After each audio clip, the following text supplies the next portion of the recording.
sino, como le digo a las personas, cuando yo no sé algo, simplemente antes yo, al tener más conocimiento que el resto, lo que hacía era guardármelo para mí en la creencia de que eso me ponía en una posición privilegiada. Y pudiera haber sido cierto antes, hoy día ya no. Hoy en día lo único que tengo que hacer es saber buscar en Google o a quién preguntar. O sea, no tengo que saber qué es, tengo que saber quién, nada más, y puedo llegar a encontrar las respuestas. Entonces, el saber comunicarse, el saber expresar conceptos que no son fáciles de entender para el común de las personas, sobre todo si quieren entrar en compañías, es una habilidad crítica. Yo estuve en un proceso odontológico y en un momento el dentista me dice que tenía que hacerme una exodoncia. Ustedes, como son profesionales, entenderán que una exodoncia significa sacarse los dientes, ¿no? Pero no hay necesidad de utilizar términos complicados.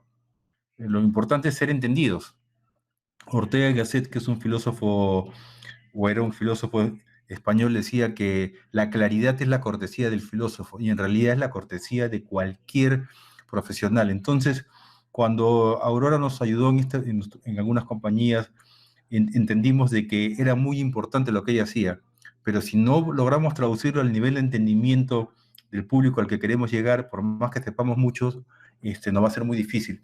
Entonces, permítanme mostrarles una pequeña presentación muy breve que he hecho, que le he llamado el uso de modelos de ecuaciones estructurales en entornos de negocios poco predecibles. Porque creo que, para poner el ejemplo de lo que estamos viviendo ahora, si nosotros nos hubieran dicho hace un año o año y medio que iba a haber una pandemia, ¿alguno lo hubiera creído? ¿Qué me dicen ustedes? Ni en mis sueños. Poco probable. Así es, pero altamente improbable no quiere decir imposible. Ya que ustedes están en el mundo de los números, les recomiendo que lean un libro maravilloso que se llama, si es que no lo han leído, El Cisne Negro, de Nassim Taleb, donde él parte de una idea muy importante, ¿no? Que nosotros no creíamos que había un cisne negro porque nunca lo habíamos visto, hasta que encontraron uno en Australia. Entonces, altamente improbable no es imposible. Es más, que no tengas cáncer no te asegura que no lo tengas. La ausencia de prueba no es prueba de ausencia. Y creo que estos criterios sí los manejan bien ustedes. Entonces, de lo que se trata es de cómo sernos comprensible cuando las cosas no lo son. Y dicho sea de paso, yo trabajo mucho por planificación por escenarios, que es un instrumento para poder de alguna manera entender posibilidades futuras, a diferencia del FODA, que parte de la idea de que tú ya sabes lo que va a pasar y lo único que tienes que analizar es cuáles son tus fortalezas, cuáles son tus oportunidades, tus debilidades. Cuando trabajas en entornos poco predecibles, los escenarios son mucho más útiles. No son fáciles de hacer, hay que saber manejarlos, pero les cuento esto porque en el análisis que hicimos por escenarios hace año, ya van a ser 2 años, con una compañía con la que vengo trabajando, planteamos una pandemia, pero nos parecía algo pero tan disparatado que no lo tomamos en cuenta. Si hubiéramos hecho un análisis más profundo, quizás hubiéramos podido estar más atentos a ello. Esto, lo que les quiero decir es que no basta que te des cuenta de las cosas, sino hay que saberlas explicar y saber llegar a la gente. Entonces, permítame comenzar con esta imagen. ¿Cómo sabes que tus padres te quieren? ¿Quién me dice eso? Bueno, yo creo que es cuando me dan educación, porque es lo más importante. Creo que un hijo que tiene educación, estudios superiores, podría ser un hijo que ha sido criado por sus padres. Ok, al menos se esfuerzan bastante. Es una respuesta válida y no vamos a elaborarla, solamente la quería poner como un ejemplo porque el querer, el amor son cosas que no podemos ver, pues. Yo no puedo ver el amor, la confianza, la amistad, la cultura, el clima laboral. Lo que puedo ver son acciones que me dicen que ahí hay buen clima laboral, hay amor, hay confianza. Y ese es el punto del instrumento que ustedes están aprendiendo y que le veo una potencia enorme si es que lo saben vender, si es que lo saben explicar, ¿no? Entonces, los modelos de ecuaciones estructurales, como ustedes muy bien saben, son una herramienta que les permite estudiar la relación que hay entre una variable latente y una observada. ¿Qué cosa es una variable latente? Es aquella que es posible de medir, como la edad, la estatura, pues. O sea, es evidente.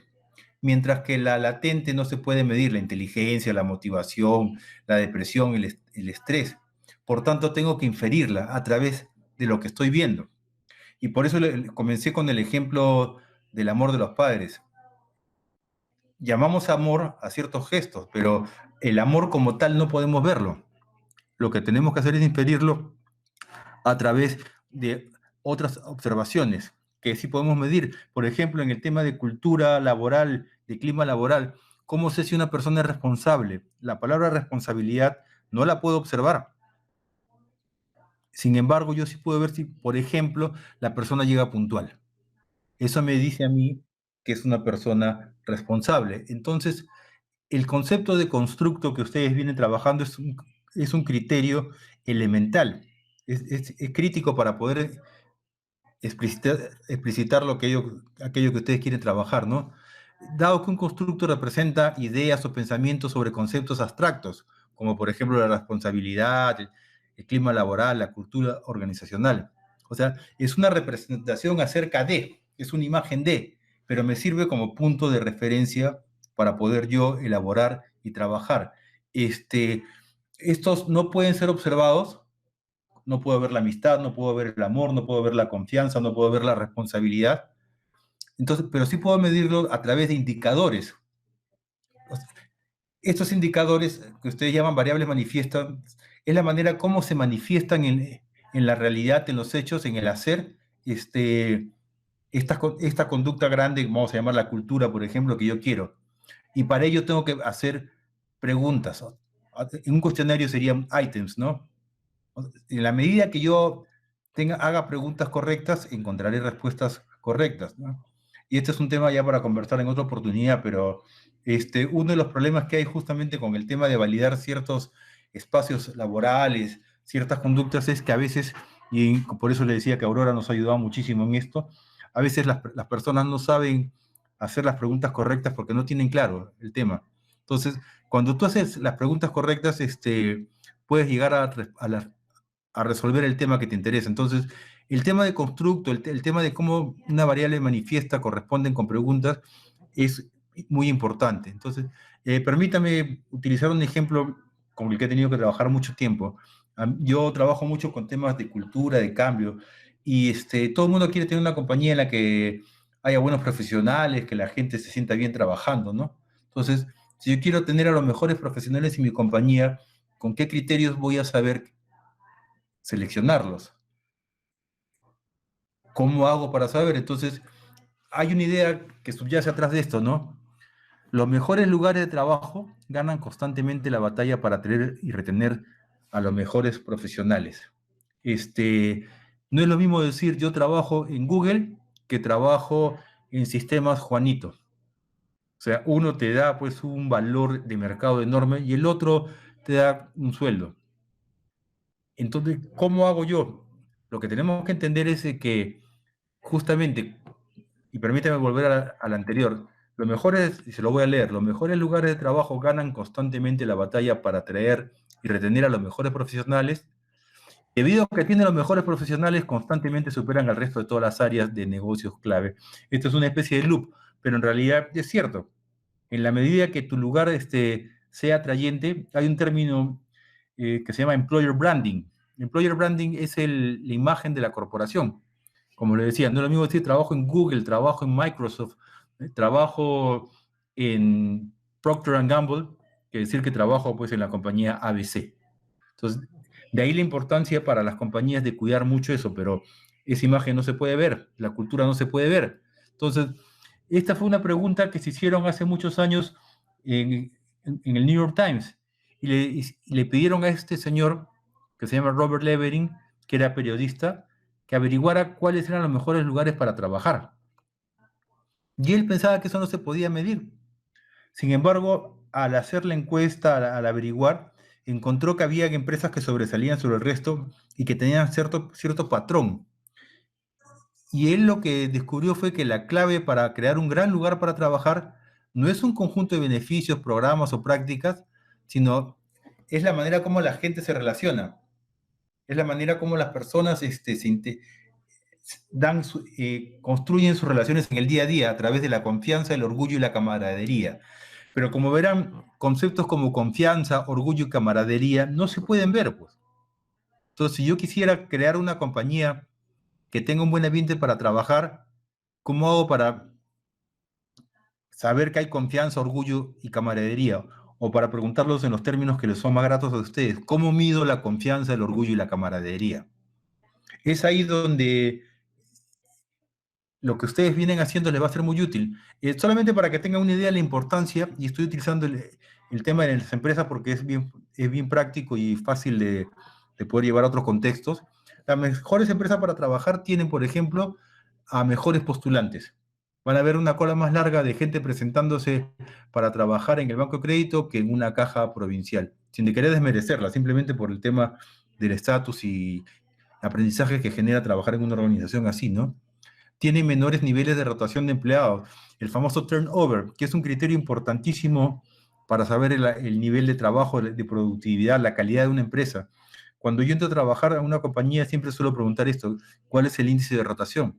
Porque cuando es alto te está diciendo que hay algo que está pasando. Como verán, de manera empírica ya aplicaba ciertos criterios como los que ustedes manejan a mayor profundidad, ¿no? Tienen un impacto positivo en el cliente, en el servicio que le brindan, son más productivos y rentables, asumen mejores los riesgos y son más innovadores, tienen mayores ventas, tienen mejores productos justamente de tener gente mejor, más innovadora, mejores procesos de productividad, y por último, lo que le decía hace un rato, tienen una mejor reputación de marca. Entonces, estas son cosas que la gente anhela. El tema es cómo las logro cuando yo quiero hacer esto. Great Place to Work fue la compañía que fundó Levering. Yo tuve el gusto de estar, porque hemos trabajado con ellos en su sede central en San Francisco, en Estados Unidos, y es un grupo de personas que tienen muy claro esto. Es más, en el Perú todos los años, en varios países, hacen una encuesta sobre Great Place to Work, donde vienen actualmente adoleciendo, es que hasta ahora no desarrollan una metodología para convertir estos indicadores en una conducta. Ese es el negocio en el que estoy yo. Pueden saber quiénes tienen buen ambiente y quiénes no, pero ¿cómo lo logras, no?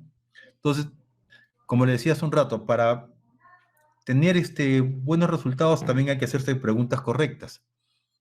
Cuando los seres humanos hemos logrado llegar al nivel de desarrollo que tenemos simplemente porque hemos hecho preguntas correctas. Antiguamente, cuando vivíamos en cuevas y buscábamos comida, cazadores y recolectores, la pregunta que nos hacíamos para sobrevivir era: ¿dónde consigo agua? Hasta que alguien cambió la pregunta y dijo: ¿cómo hago para que el agua venga a mí? Y creamos la agricultura, las ciudades, y empezó a florecer la civilización. Entonces, hacer una pregunta correcta te asegura avanzar en una dirección positiva de progreso, ¿no? Entonces, el modelo de Great Place to Work, y no voy a entrar acá en detalles porque esto ya es más amplio y excede el objetivo de esta reunión, solamente les voy a mostrar, se basa en evaluar 3 criterios: la confianza, es decir, cómo la gente se relaciona entre sí. Yo confío en ti. El sentido de pertenencia, a mí me gusta trabajar acá, la famosa camiseta, ¿no? Miren, yo no soy amante del fútbol, yo practico otros deportes, pero en el fútbol, aquel que nace o se cría alrededor de un partido, de un equipo, llámese Alianza, la U, Barcelona, lo que fuere, no lo cambia. Aún así pierda porque se sienten orgullosos de ser parte de ello. Es un criterio importante. Y por último, la camaradería. O sea, ¿cómo me llevo con mis compañeros?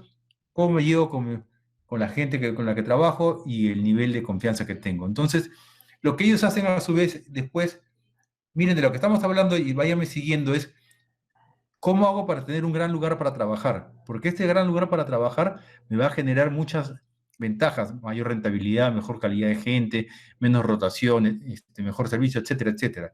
Entonces, estos señores elaboraron un criterio basado en 3 pilares: el orgullo, la confianza y la camaradería, que a su vez lo dividieron en 5 dimensiones: credibilidad, respeto, imparcialidad, orgullo y compañerismo. ¿Qué es esto? Básicamente, credibilidad y respeto responde a una pregunta: ¿confío en las personas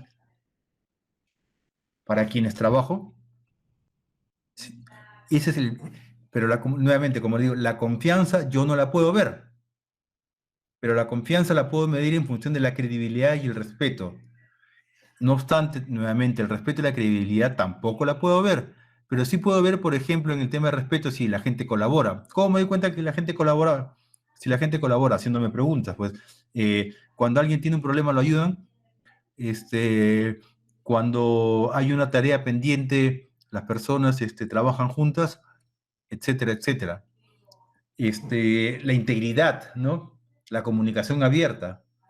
Entonces, el primer criterio es la confianza, que lo subdividen ellos en 2 áreas: credibilidad y respeto. Un segundo criterio es el tema del orgullo. Siento orgullo por el trabajo en equipo, por la organización en la que estoy, etcétera, ¿no? Y por último, el compañerismo, que se refiere si disfruto de la compañía de las personas. O sea, puedo ser yo mismo, hay un buen ambiente, un sentido de familia, etcétera. Miren, con este tema de familia, yo soy bastante cauto, ¿ya? No se trata, y mejor se lo respondo, se lo muestro con un ejemplo que yo viví. Yo trabajé con Pfizer. Pfizer fue vendida 3 veces en un solo año. Lo quiso comprar primero Farmacia, después Warner Lambert, y a la final estuvieron 3 cabezas distintas en un solo año. Estando ahí con Ana María Luque, una gran ejecutiva que ahora está en Nueva York, alguien dijo: somos una familia. Y ella levantó la mano y me dijo: César, ¿puedo interrumpirlos? Por supuesto, Ana María. Y lo que le dijo: miren, señores, una empresa no es una familia, porque si en mi casa mi hermano es alcohólico o drogadicto y roba las joyas de mi madre, lo vamos a llevar al psiquiatra. Pero si lo hace el contador o cualquier otra persona, lo vamos a llevar a la comisaría porque nos afecta a todos. Lo importante es que haya un ambiente familiar. Y es un criterio importante. Entonces, miren ustedes cómo tener los términos adecuados, las distinciones correctas. Una distinción es algo que me permite a mí diferenciar una cosa de otra. Les permite a ustedes llegar a un buen resultado, porque si no tenemos claro a qué nos referimos con familia, familiaridad, no vamos a poder lograr, en el caso del ejemplo que les muestro, qué cosa es un buen lugar para trabajar. Entonces, cuando ya tienen estas 5 dimensiones, lo que ellos hacen es analizarlo. Por ejemplo, en el tema de confianza, para que se dé la confianza tiene que haber credibilidad y respeto. Es decir, cómo el empleado percibe a sus líderes. Eso es muy importante, o sea, esa es la camiseta. El respeto, cómo es visto por su jefe, por sus líderes.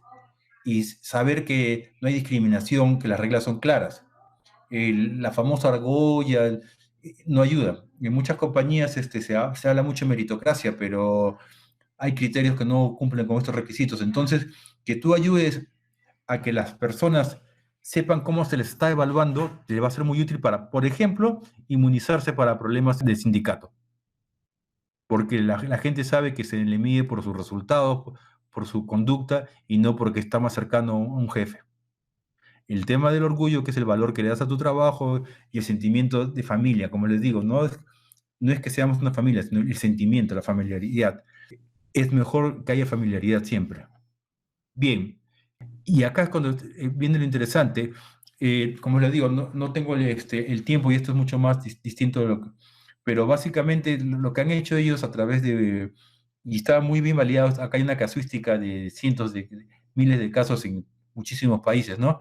Por ejemplo, el tema de credibilidad, a su vez lo subdividen en información, accesibilidad, coordinación, delegación, visión, confiabilidad, honestidad.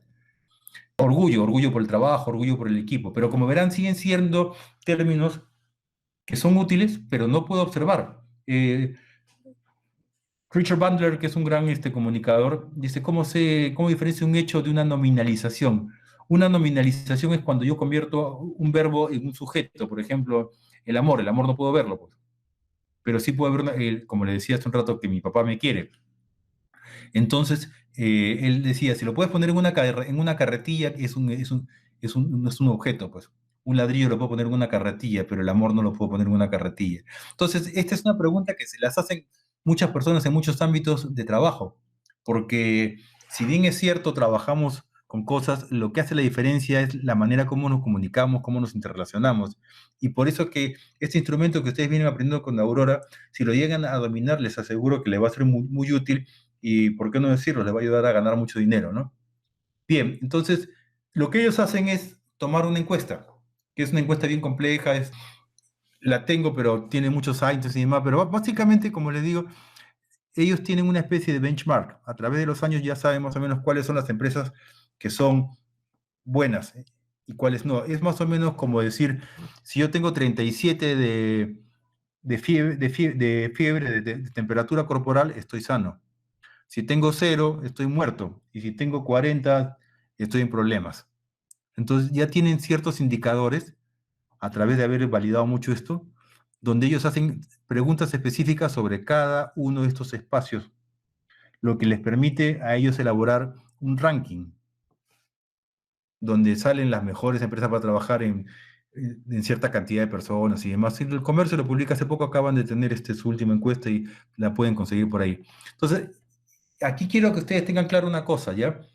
No es fácil medir intangibles, constructos, pero las personas hacen ciertas ideas, se hacen ciertas imágenes a partir de lo que tienen acá en la mente, a partir de sus experiencias, su memoria. Por eso acá les he puesto 2 ejemplos.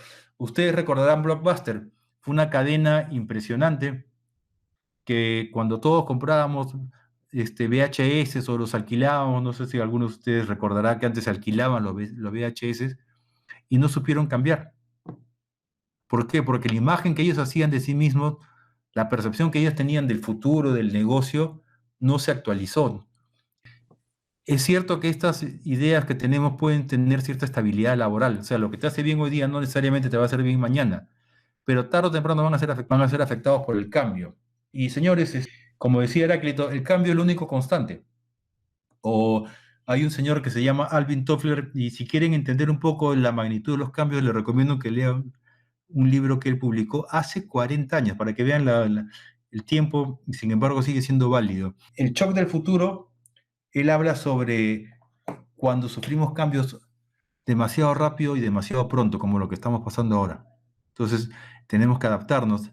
La segunda imagen la conocen ustedes muy bien. Apple comenzó vendiendo computadoras por la genialidad de Steve Jobs, después lo botaron y casi quiebra, y regresó él y la redefinió, creando 4 tipos de computadoras personales, de escritorio, para uso comercial, y por último cambió la manera como nos comunicamos en el mundo a través de la creación del iPhone y demás, ¿no? Entonces, el tema de que ustedes tengan claro el objetivo parte también de que ayuden a sus clientes a definir bien cuál es la imagen que tienen sobre este futuro, porque de acuerdo a esta imagen van a hacer las preguntas correctas o no. Pablo Picasso, deben haber escuchado, es un gran pintor, ya falleció. Les voy a mostrar una foto y después regresamos a esta. La persona que está a la izquierda se llama Dora Mars, fue su amante. La persona que está a la derecha es el dibujo que él hace de Dora Mars. Dicho de paso, ese dibujo debe costar millones. Sin embargo, las diferencias son notables. ¿Por qué? Porque lo que él está haciendo es una interpretación. Entonces, la imagen es un modelo de la realidad, porque la realidad nunca es la misma, debido a que tú como observador influyes. Entonces, tú cuando trabajes en hacer, por ejemplo, en el caso de la encuesta que les acabo de mostrar, alguna encuesta para medir algo, tienen que tener muy claro cuál es la imagen que están haciéndose de las cosas, porque nosotros no observamos las cosas como son, sino como nosotros somos. Y se lo repito porque es importante que lo tengan claro. No vemos el mundo tal cual es, sino tal cual somos nosotros. El ejemplo más triste, pero a la vez gracioso, es el de nosotros, como peruanidad. Si alguien te dice, nos vemos mañana a las 8, ya sabes que la reunión no va a comenzar a las 8, pues. Va a comenzar a las 8:15, 8:20, 8:30, 8:45 para las 9, qué sé yo. Sin embargo, si estuvieras trabajando con un suizo, tú sabes que las 8 es las 8. Entonces, cómo interpretan la palabra puntualidad un peruano y un suizo son totalmente distintos. Entonces, cuando ustedes quieran hacer un trabajo en ecuaciones como las que ustedes saben hacer, tienen que conversar mucho para entrar en la mente de su cliente, para entender cuál es el modelo que él está haciendo de la realidad que quiere afectar. Yo les he puesto el ejemplo del clima laboral porque es bastante práctico y se entiende, pero ustedes van a trabajar con otros elementos, quizás responsabilidad social, por ejemplo, que es un tema que importa hoy en día mucho. Y es difícil de evaluar la responsabilidad social. Un concepto muy sencillo de responsabilidad social que a mí me gusta es que dice, no puede haber empresas exitosas en entornos que no son exitosos. Ahora, aquí la pregunta es, ¿qué cosa entendemos por éxito? Pues, ¿no? Como verán, entonces, todo el tiempo estamos hablando de cosas que no son tangibles, no son tan fáciles de observar. Y de ahí la importancia de tener instrumentos como este que ustedes están aprendiendo para poder lograr llevar a buen puerto un concepto, un criterio, un constructo que sea funcional, es decir, que funcione en el entorno de negocios.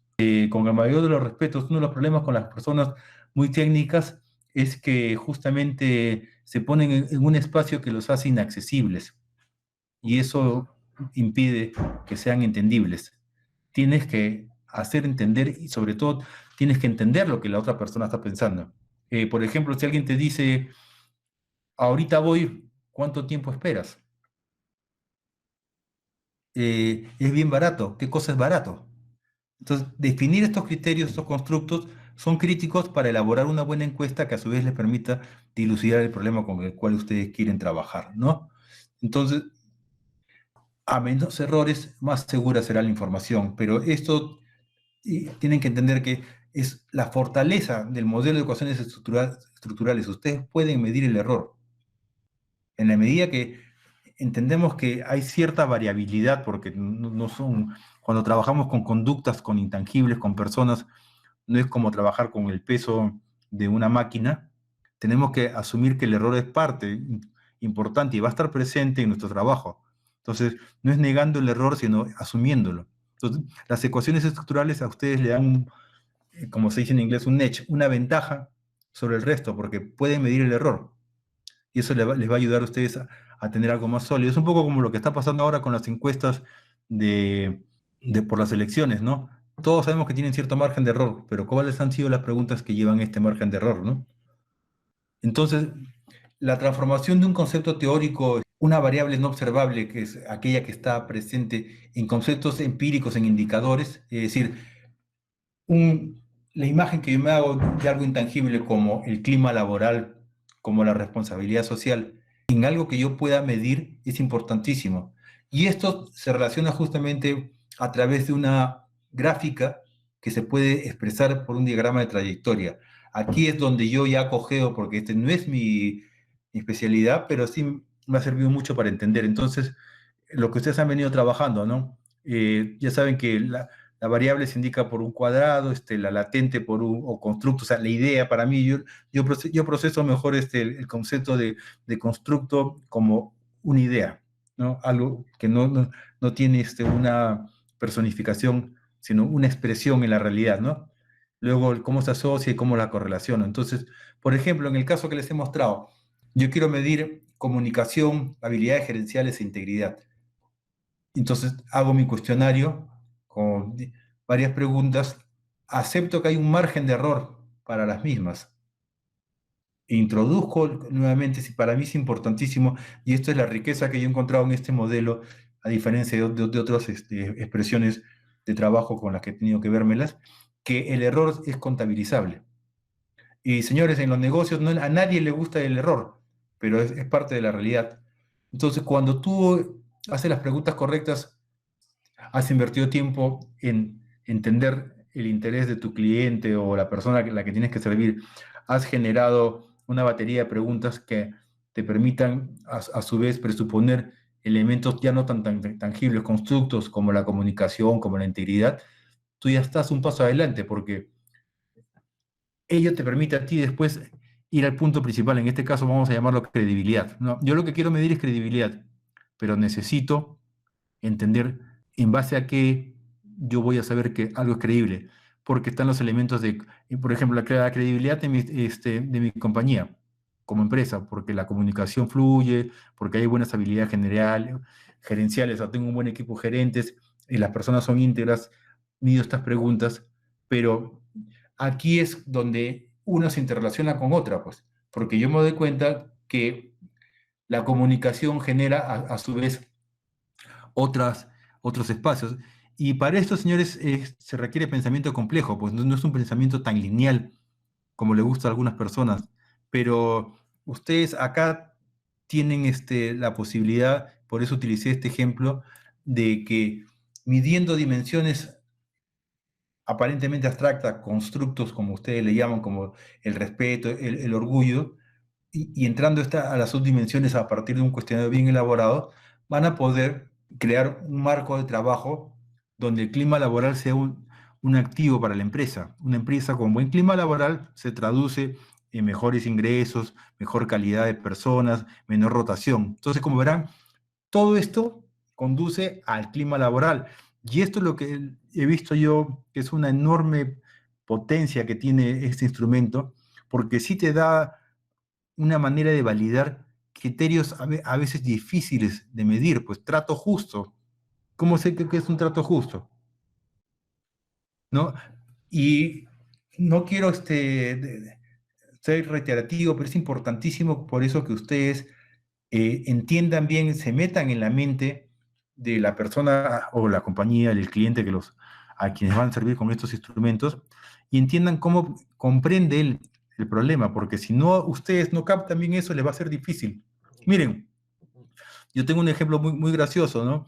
Mi hija me contó que vive en Estados Unidos, que en una parrillada, esos lugares donde la gente va y alquila una parrilla y todo el mundo come, parques grandes y demás, un peruano llevó un cuy y lo empezó a freír. Para nosotros, en el Perú, por lo menos para muchas personas, comer un cuy con su papita dorada y su rocoto es una experiencia maravillosa, ¿no? Pero en Estados Unidos un cuy es una mascota. Entonces vinieron los amigos de los animales, un gran problema para el señor este. Entonces, si yo veo un cuy como una mascota, voy a actuar distinto sobre él que si lo veo como un alimento. Es más o menos que tú a tu perro no lo tratas como una gallina, pues. Entonces, ¿se dan cuenta cómo la imagen que yo me hago de las cosas afecta mi conducta? Y si ustedes quieren evaluar algo aparentemente tan inasible como el clima laboral, necesitan tener un instrumento como este. Un instrumento que a ustedes les permita, a su vez, cuantificar también el error. O sea, el factor humano que no es números. La economía en fallar. ¿Por qué? Porque siempre es una interpretación, pues. Todo el tiempo estamos interpretando. Entonces, parte importante de su trabajo, y ese es el nexo que yo he encontrado en la ayuda de Aurora, es que me permite hacer tangible lo intangible. Me permite poder conversar con mis clientes de una manera que a ellos les quita el miedo de hacer ciertas cosas. Porque nadie asciende en una compañía cometiendo errores. Entonces, hay una aversión, un temor espantoso al error, pero el error es parte significativa de la realidad, ¿no? Bueno, esta es, en suma, la presentación que quería brindarle, que es una cosa muy pequeña, pero, como les digo, que nace de mi experiencia práctica. O sea, yo lo que les he hablado es una realidad con la que convivo y por sobre todas las cosas, los ejemplos, las cosas que les he dicho son cosas que yo he visto, no es cosas que me han contado ni aprendido en un libro. Entonces les puedo decir con absoluta certidumbre y confianza de que este instrumento es muy poderoso, pero es muy técnico. Entonces es imperativo que ustedes aprendan a traducir esto que para ustedes es comprensible en un lenguaje que sea accesible a la gente. Porque cuando quieran medir, como en el ejemplo que les he puesto, el clima laboral, la responsabilidad social, no es fácil. Bien, señores, espero haberles sido de utilidad y sin ser estadístico, si hay alguna pregunta, con el mayor de los gustos estoy para en algo darles luces sobre la misma. Bueno, sí, una consulta en base a su experiencia. ¿Cómo logra, obviamente tiene que ver con las habilidades de cada persona que usted en asesoría y consultoría misma que hace, cómo logra que las organizaciones puedan darle ese pie? Porque a veces algunas organizaciones son reacias sobre nuevas técnicas, ¿no? Que como Claro. acaba de decir usted, tenemos que saber llegar para demostrar con estas herramientas los problemas que tiene la empresa o mejorar los problemas que tiene la empresa y llegar a puerto. ¿Cómo, pues bajo su experiencia, me imagino que le haya tocado algunos que son reales en no querer, sí, no creer, ese tips, a ver si me podría... Okay. Lo que sucede es de que uno de los problemas que las personas están viviendo en este siglo XXI es que están utilizando criterios del siglo pasado. Me explico. La sociedad industrial, que es la sociedad en la cual hemos construido este presente, es una sociedad de las cosas. Una fábrica vale por la capacidad de productividad de sus máquinas, pero el factor humano es realmente el gran diferenciador. Y los seres humanos logramos resultados a través de la calidad de nuestras conversaciones, de nuestras comunicaciones. No se trata de saber, se trata de que te entiendan. Y si tú no logras entrar en la mente de las personas, de este gerente, y entender sus preocupaciones, sus miedos, no vas a lograr venderle lo que él quiere. Te voy a poner un ejemplo. Yo una vez me llamaron de una compañía transnacional para que haga un proceso de cambio y entendí que la persona con la que estaba compitiendo, la compañía con la que estaba compitiendo, era una compañía extranjera. Una compañía de habla hispana, pero no sabía de qué país. Entonces en un momento le dije al gerente que era peruano, le dije, ¿y tú sabes, don fulano, que hay gente que piensa que por ser yo peruano no soy competitivo, no voy a dar un buen resultado, que mejor es contratar a un español, un argentino, un chileno, porque más o menos por ahí intuía que podía venir la cosa, ¿no? Y con ese argumento, entonces tú jamás vas a poder ascender tampoco en esta compañía, porque el próximo puesto que se abra arriba para una posición expectante se lo van a dar un chileno, un argentino, un español.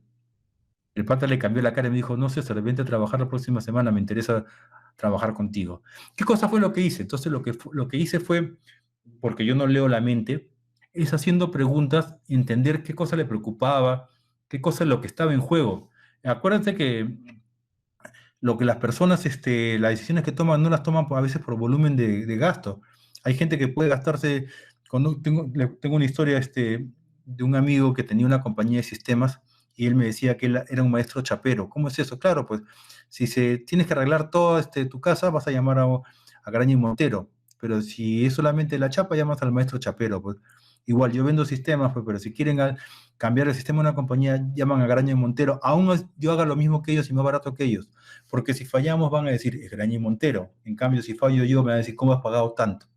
Entonces, tienes que entender de que el miedo, la duda siempre está presente. Y hay que saber preguntar, hay que saber negociar, hay que saber vender, pues, ¿no? Entonces, para resumirte, si sabes preguntar correctamente, vas a lograr entender lo que la persona realmente te dice, expresa, pero no te lo dice. Les pongo un ejemplo sencillo. La próxima vez, bueno, eso ya está un poco lejano, diga, en el recuerdo, más bien, cuando entraban ustedes a un chifa, a un restaurante, a una cafetería, no tenían que escuchar una conversación para darse cuenta que dos personas estaban llevándose muy bien, muy amigablemente, contentos en su conversación, o en otra había molestia, fastidio. Bastaban que vieran su lenguaje corporal y demás, ¿no? Eso es lo expresado, pero no dicho. O sea, lo notas, pero tú no lo estás escuchando. Entonces, las personas con las que trabajes no te van a decir realmente lo que le preocupa. Tú tienes que descubrirlo. Y este instrumento es importantísimo para ello, porque les da a ustedes la capacidad de sustentar numéricamente, sólidamente, conceptos intangibles que hoy día son tan importantes. Recuerden, y esto es crítico, ¿no?, que la economía es una economía de las ideas hoy en día. No hay compañía grande que no tenga un enorme componente de ideas. Solamente basta que vean en las top 10 de Wall Street, Microsoft, Google, Facebook, todas venden cosas, no, todas se relacionan por ideas. Entonces, la economía del conocimiento, como se le llama, requiere de instrumentos como estos, pero tienen que saber conversar, tienen que saber entender. O sea, hoy en día tienes que ser técnicamente bueno y conversacionalmente bueno. Eso es lo que no enseñaron en el colegio, justamente. Es decir, no basta que seas bueno en tu profesión. Hay muchos buenos profesionales. Tienes que saberte hacer entender. Por eso les ponía el ejemplo, pues, de ¿cuánto es un ratito? ¿Cuánto esperan cuando te dicen un ratito? Cuando te dicen que algo es barato, ¿cuánto es? Esa es la imagen que tiene la persona en la mente. El concepto de imagen que les puse ahí es crítico, por eso. Yo tuve un amigo al que quise muchísimo, fue como un hermano mayor para mí, que fue la única persona millonaria que yo he conocido en mi vida. Para que ustedes se den cuenta de lo que es un millonario, un día le digo, oye, loquito, él tenía 70 años, pero yo lo trataba con cariño. Oye, loquito, préstame ese disco que tienes de Eva y John. Y él me dijo, no sé en qué carro lo he dejado. Y la broma que yo le hice, esos son los problemas que yo quiero tener. No sé en qué carro lo he dejado. Tenía 7 carros, un Mercedes-Benz, un BMW, en fin. Entonces, a él comprar un disco no era nada, pues. Pero a una persona que vive en el límite de la pobreza, hasta un lápiz puede ser caro. Entonces, lo que es barato para uno, no es barato para otro. Entonces, ustedes tienen que entender la imagen que se hace de la persona del tema que están trabajando. Ese es un aspecto crítico y por eso lo he puesto en la presentación y ténganlo bien presente. Bueno, espero haber respondido en algo tu inquietud con esto. Sí, claro, lo tengo, porque una vez tuve una experiencia de que en los sistemas de gestión laboral que yo incidía, hasta que pasó algo, ahí se dieron cuenta de lo que yo decía, era hasta que no le pasa, no cambian de actitud. Pero claro, obviamente debe ser que en algún momento no llegué muy claro, pero bueno, ya, pero aprecio tus comentarios que me caen muy bien. No te lo tomes nunca lo personal, no es un tema de autoestima. Yo he hecho idioteces en mi vida, pero no soy un idiota. O sea, no te lo tomes a lo personal, son negocios y tienes que ser profesional. Y entender que hay mucho, mientras más hay en juego, más difícil va a ser la posibilidad de que compren tu idea, tu concepto, el servicio que tú quieres brindarle. Entonces, ese es el punto. Nada más. Nunca te lo tomes a lo personal, es el mejor consejo que creo que te puedo dar. Perfecto, gracias. Por nada, encantado. No sé si alguien tiene alguna pregunta por ahí o damos por concluida mi participación con ustedes y agradecerles el tiempo que me han brindado. Correcto, señor Poliakov, ha sido de muchísima ayuda. Creo que los compañeros estarán contentos de lo que usted nos ha brindado el día de hoy. Esperemos en otra oportunidad poder contar con su valiosa ayuda y apoyo. Y si hay alguna otra pregunta, chicos, ustedes dirán. Por mí todo claro. Fue muy buena esa presentación. Le quiero dar las gracias. No tienes nada que agradecerme. Gracias a ti por permitirme compartir en algo mis experiencias. Bueno, yo darte las gracias a ti, Aurora, por muchas de las cosas que hemos podido avanzar en los últimos tiempos son por tu enorme participación. Nos has dado un ángulo que nos era muy necesario. No basta, si bien es cierto, es importantísimo comunicarse, necesitamos tener instrumentos sólidos que permitan validar nuestras ideas, ¿no? Y es ahí donde tu aporte se hace muy valioso. Bueno, sin nada más que agregar, darle nuevamente las gracias por haberme permitido acompañarlos y ha sido un gusto conocerlos, aunque sea por pantalla. Muy amables por su tiempo. Hasta luego, muy amable usted. Correcto, chicos, ¿qué les pareció? Opiniones, comentarios. Antes de pasar a lo que en sí ha explicado el señor Poliakov con su gran conocimiento de las cosas, definitivamente hemos trabajado juntos en más de muchas oportunidades y siempre estamos por ambas partes en apoyo, pero en general, él no es un conocedor, como ustedes pueden haberse dado cuenta, de lo que implica o lo que son las ecuaciones estructurales. Pero su continuo trabajo, experiencia, labor, sus participaciones, siempre han hecho de que pueda él entender y captar todo lo que a veces le he dado 2 palabras nomás y ya con eso sacó toda una exposición. Y es posible de que él nunca entre a tallar con las ecuaciones estructurales como tal, pero el entendimiento de las cosas, vamos a pensar de que él es el cliente, y si el cliente no entiende lo que nosotros queremos hacer, no lo conseguimos. ¿Opiniones?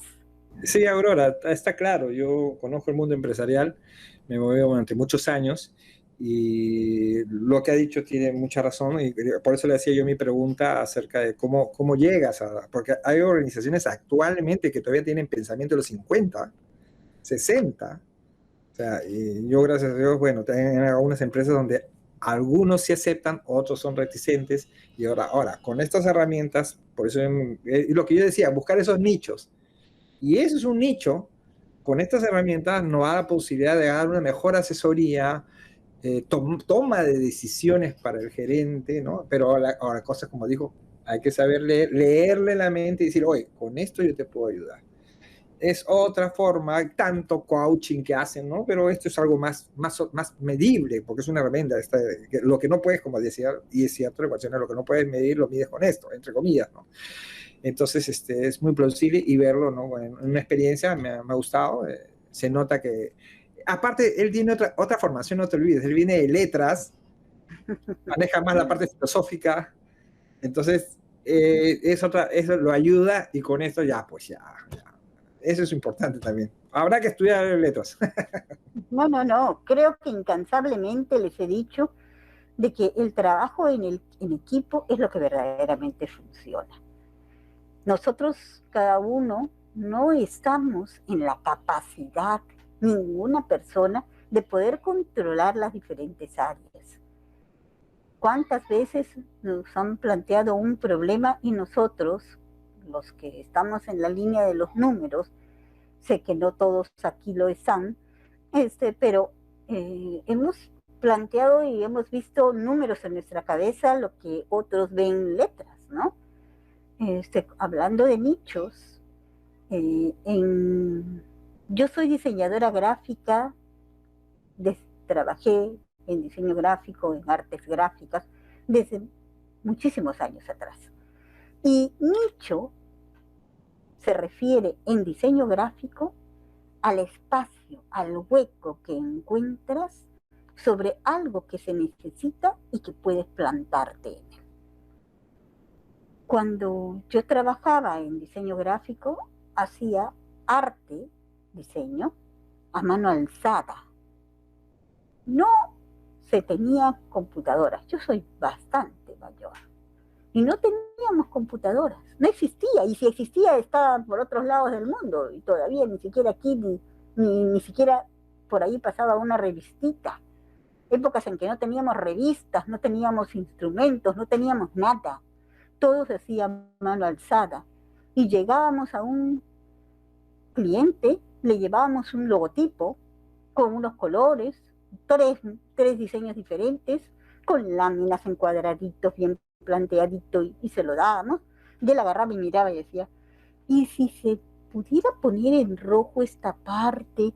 ¿Y si le dábamos la vuelta a esta letra? ¿Cómo se vería? ¿Cómo se vería? No así lo quiero, sino cómo se vería. Entonces nosotros teníamos que regresar, volver a hacerlo con el color rojo y con la letrita volteada y llevarle otra muestra. Cada ida y cada venida era un arte diferente que había que hacer. Ahora, el uso de todo este avance tecnológico tiró al tacho a aquellas personas que trabajábamos con el lápiz y el papel y hacíamos los diseños a colores. Yo he hecho cuadros, bueno, no importa. Pero hay gente de que se volvió terca y dijo, no, yo soy tan bueno con el lápiz, con el color, que no necesito la computadora. Y conozco a uno de los mejores diseñadores gráficos de esa época que se cerró ante la computadora.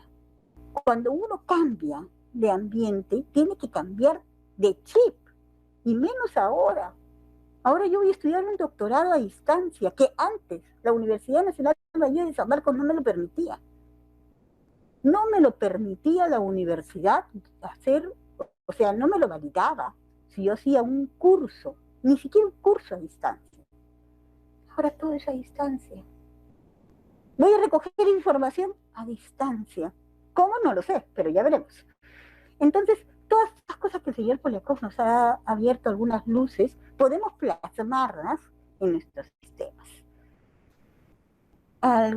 Luz, ¿cómo Sí, estás? ¿Qué tal? buenas tardes, Aurora, qué bueno, porque justo lo que ha presentado el doctor, mi expositor, con el Great Place to Work, la universidad trabaja, ¿no? Nosotros, bueno, la oficina de personal, o bueno, la gerencia de gestión humana trabaja con el Great Place to Work, ya tenemos 3 años, y mira, no se me había, te soy sincera, no se me había, yo más pensaba en mi investigación, en mi tesis, ¿no? De pensar los resultados que ya tenemos o la información que tenemos con las mediciones que se ha hecho en los últimos 3 años, poder, ¿no? Analizarla y encontrar un patrón con cuestiones estructurales, ¿no? Entonces, la amplitud que puede tener o que tiene el uso de ecuaciones estructurales, y que se puede brindar ¿cómo le digo? Una información más rica, una información más amplia, ¿no? Que lo que nos dan, o sea, una información tan cerrada de que si están satisfechos o no están satisfechos y ahí se acabó el clima. Sin embargo, aquí hay, yo creo que me dejó con una gran inquietud. Espero voy a hablar con el área personal, aparte de mi trabajo que quiero hacer, ¿no?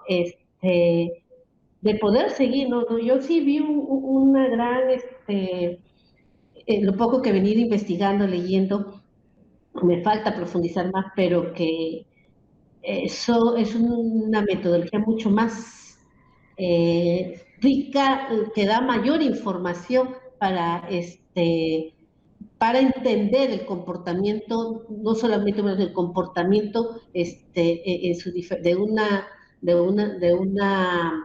digo, por ejemplo, comportamiento humano, por ejemplo, si estamos hablando en clima laboral, ¿no? Pero no solamente el satisfecho y no satisfecho, ¿no? Que podemos ver otras formas de medición, ¿no? O una simple correlación, no, acá podemos ver un poco más amplio. Estoy pensándolo, me ha dado el chico en pensarlo en muchos estudios que nosotros realizamos dentro de ella, desde la oficina que yo trabajo. Entonces, no, creo que me queda mucho más por estudiar, mucho más por investigar, ¿no? Y poder encaminar mucho más cosas, ¿no? En eso estaba viendo ahora. Correcto. Mira, la verdad que sí. Casi todos los cuestionarios que se han venido trabajando hasta los años 90, incluso hasta el 2013, te botan resultados. ¡Wow!